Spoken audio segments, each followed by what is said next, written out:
ఏ Ramji Kalyan ఇట్రండి. Line లో ఉండు, నువ్వు లైన్ లో ఉండు. ఇవిడెవడో బంపర్ ఆఫర్ ఇస్తున్నాడు, లైన్ లో ఉండు. ఎందా టీ తాగండి. మా దగ్గర డబ్బులు లేవు. ఏం చేద్దామంటావు మరి? పర్లేదు తాగండి రా. ఎక్కడో కొడుతుంది సీనా. అబ్బే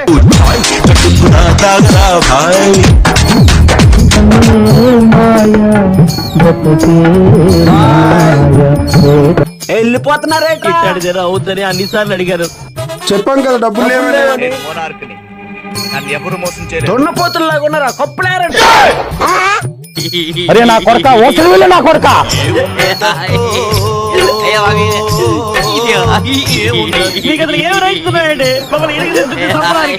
నువ్వే రలా చేస్తున్నావు. నాలుగు టీలు ఎర్రకపోయి వచ్చాను ఇరుక్కుపోయాను, ఎర్రకపోయి వచ్చాను ఇరుక్కుపోయాను.